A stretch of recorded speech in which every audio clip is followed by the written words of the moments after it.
On a cold November afternoon in 1970, two hikers wandered into a remote valley just outside the Norwegian city of Bergen.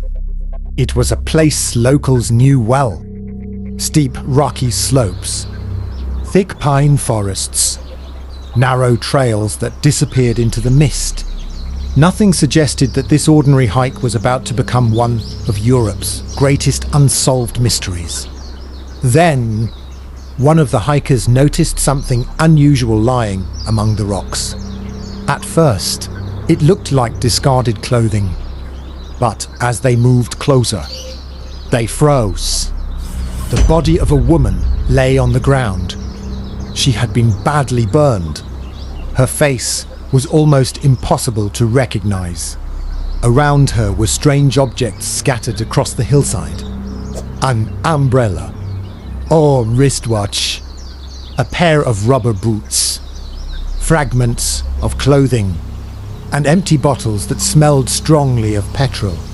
Police arrived expecting to identify the victim within hours. Instead, every answer uncovered another mystery. There was no passport, no hag, no wallet, no driver's license, no name. Even more disturbing, every identifying label had been carefully removed from her clothes. Every tag, every manufacturer's mark, every clue that could reveal who she was, had vanished. Whoever this woman was, someone had gone to extraordinary lengths to erase her identity. Investigators believed solving her name would solve the case, but they were about to discover that this woman had lived a life built on secrets, multiple identities, hidden movements, mysterious journeys across Europe, and a trail that seemed to disappear every time investigators thought they were getting close. More than 50 years later, the question remains exactly the same. Who was the woman found in Norway's Isdalen Valley? And why did someone want the world to forget she ever existed? Because what investigators uncovered next transformed a tragic death into one of the most baffling mysteries in modern criminal history.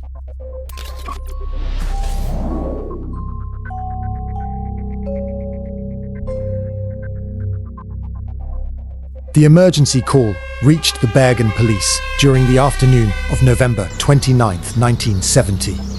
Two civilians had discovered what appeared to be a body in a secluded part of Isdalen, a valley on the outskirts of Bergen often surrounded by fog and known locally for its rugged terrain. Within minutes, police officers, forensic investigators, and photographers made their way through the steep hillside. What they found immediately raised more questions than answers. The woman was lying on her back among a cluster of rocks. Large sections of her clothing had been burned. The fire had severely damaged parts of her body, making identification difficult. Yet, strangely, the surrounding vegetation had not been consumed by a large wildfire. It appeared the flames had been concentrated around the victim herself. Scattered nearby were several unusual items. A partly melted umbrella, or wristwatch, a pair of rubber boots, fragments of clothing, a plastic bottle, and empty containers that carried the unmistakable smell of petrol. The items didn't appear to have been dropped accidentally. They seemed deliberately arranged around the body. Investigators carefully photographed every object before collecting the evidence. As forensic specialists examined the scene, another disturbing detail emerged. There were no signs of a struggle nearby. No clear footprints leading away from the area. No obvious indication that another person had remained at the scene. If this had been a murder, the person responsible had left almost nothing behind. The woman's clothing presented another mystery. Every identifying label had been cut out with remarkable precision. Dresslabels, coat labels, laundry markings.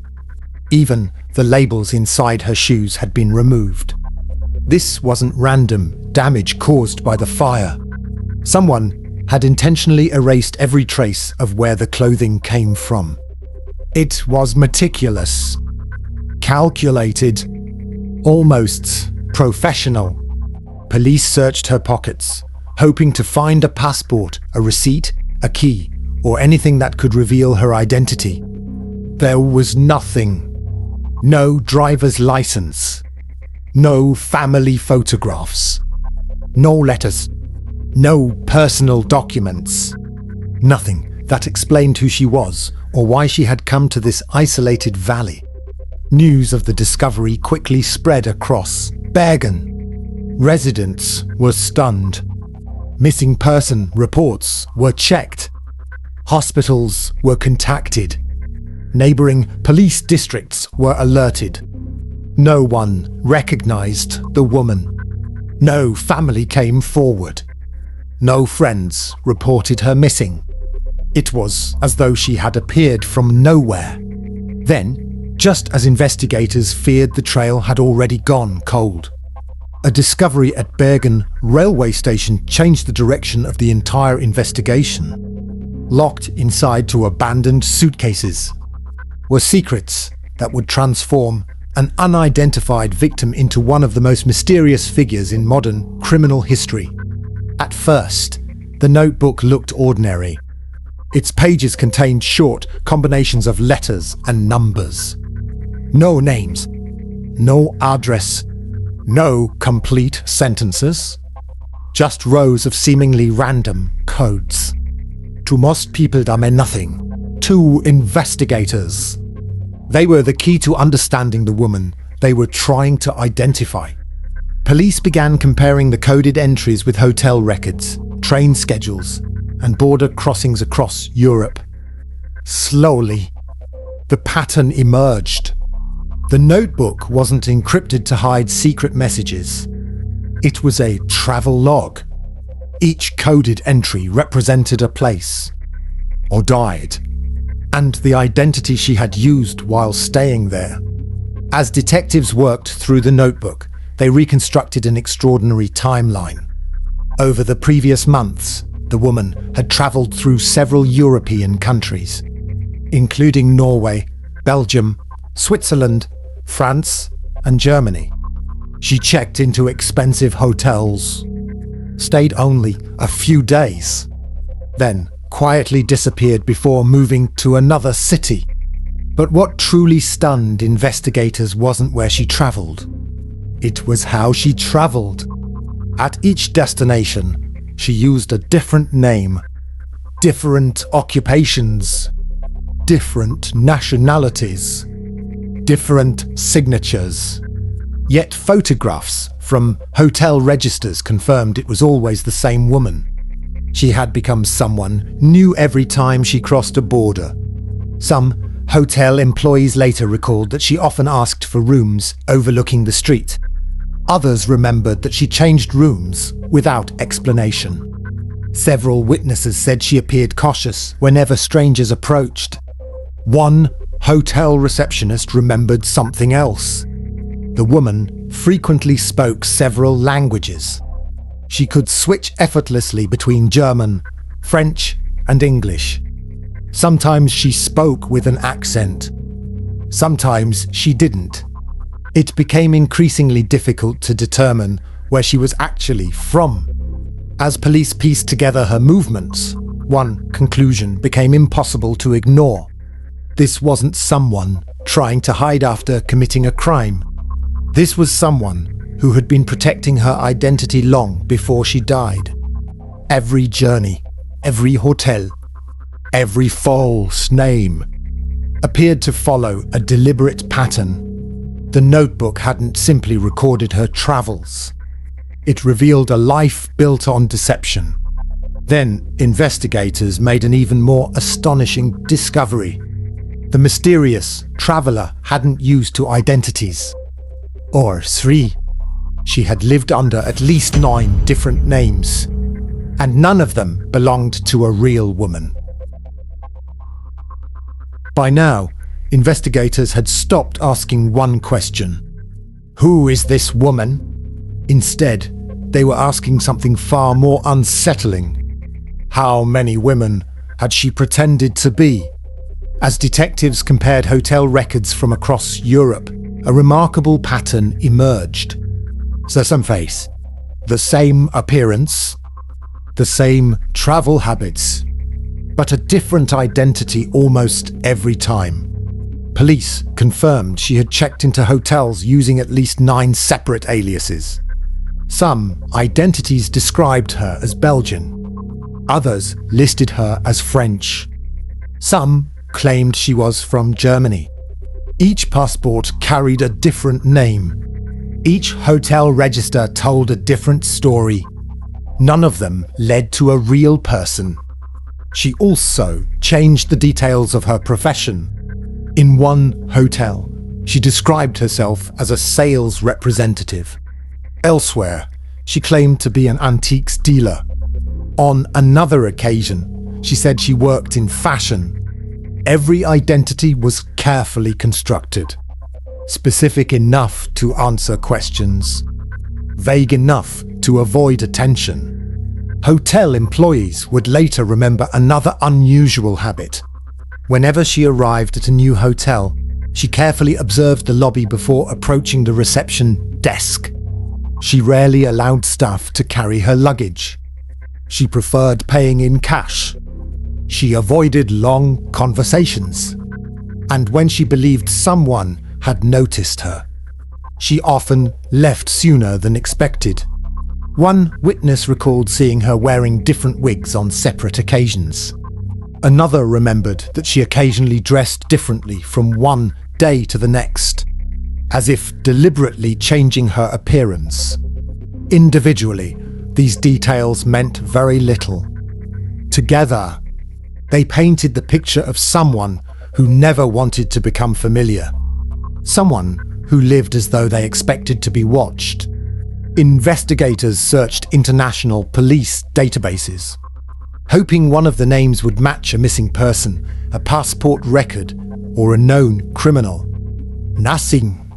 Every identity ended where it began. This here? Then detectives uncovered another detail that pushed the investigation in an entirely new direction. Several witnesses remembered seeing the woman meeting with an unidentified man during parts of her journey. He was never registered at the hotels. He never gave his name. And after her death, he was never found. For investigators, it raised an entirely new possibility. Perhaps the Isdal woman had never been travelling alone. Perhaps someone else had been moving through Europe, just beyond the reach of every investigation. And if that was true, her carefully constructed identities may have been hiding something far bigger than a single mysterious traveller. As investigators reconstructed the Isdal woman's final months, one theory refused to disappear. What if she wasn't simply hiding her identity? What if she was protecting a mission? The year was 1970. Europe was divided by the Cold War. Western intelligence agencies and Eastern Bloc operatives were engaged in a silent battle that rarely made newspaper headlines. Norway occupied a particularly sensitive position. As a NATO member bordering the Soviet sphere of influence, it became a strategic location for military activity, naval operations, and intelligence gathering.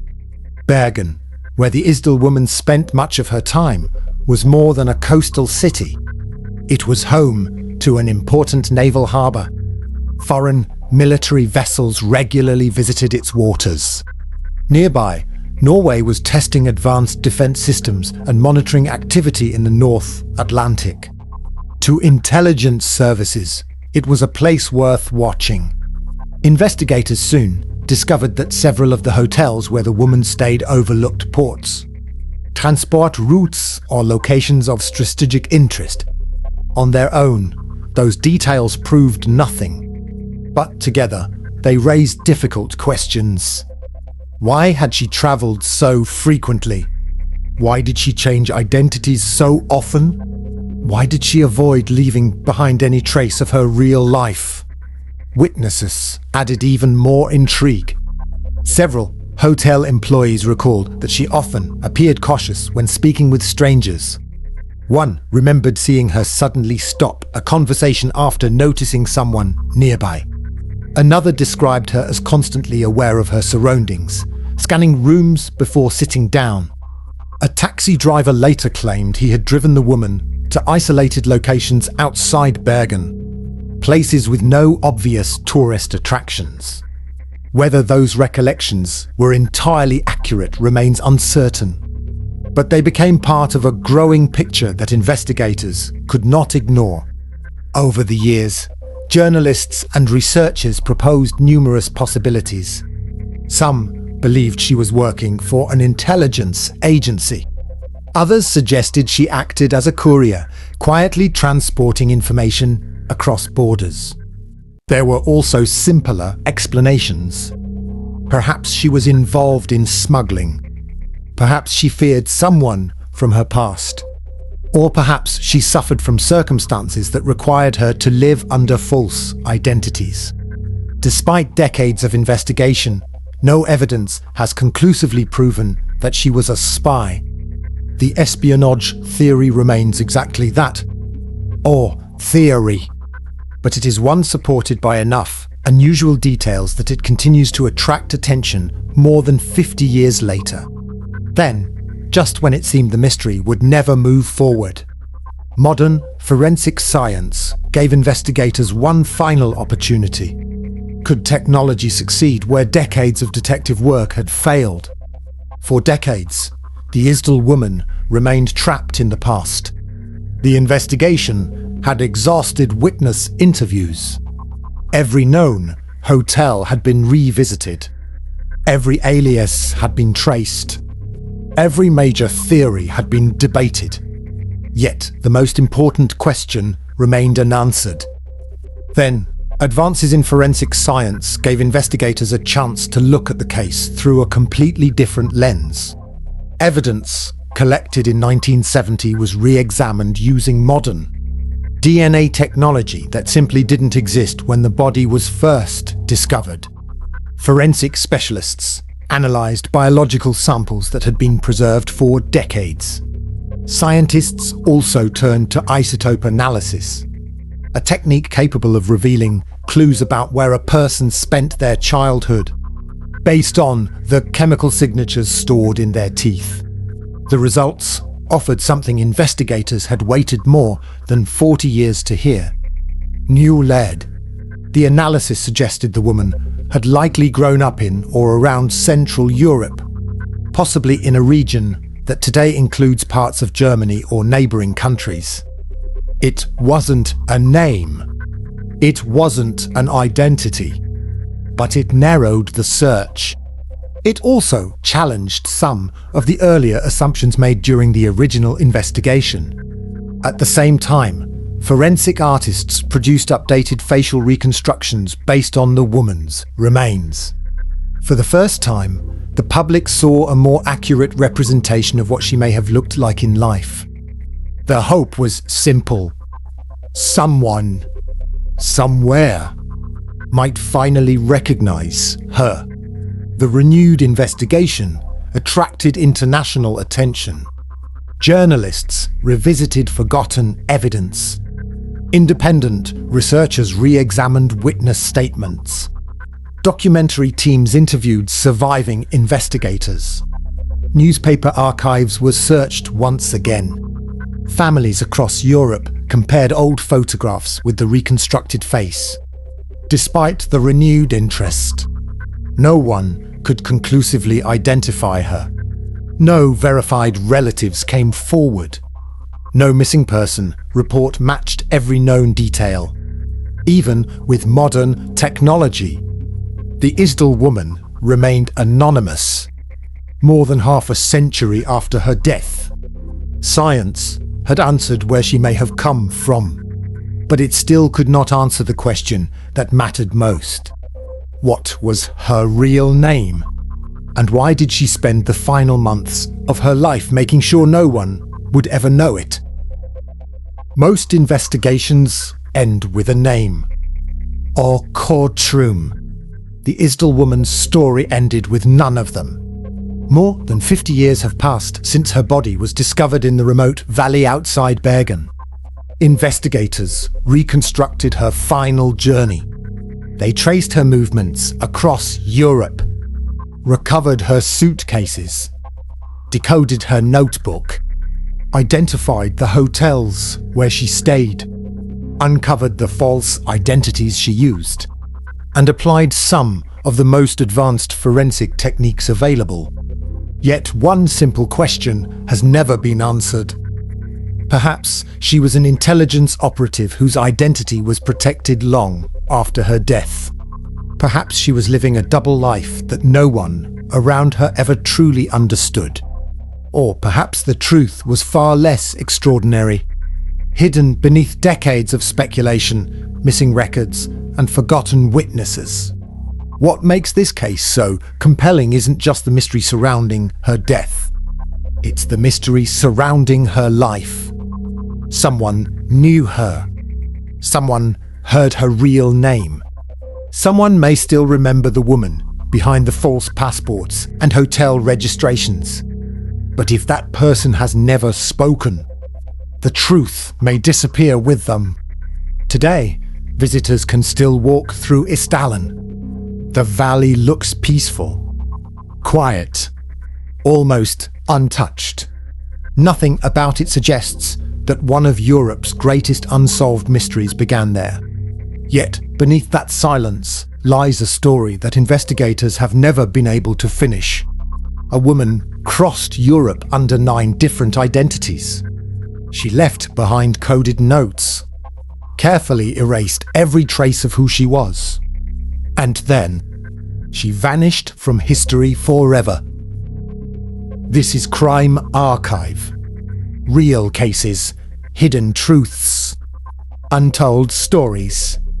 If you enjoyed this documentary, subscribe and join us as we uncover more real criminal investigations, forgotten evidence, and mysteries that continue to challenge investigators around the world.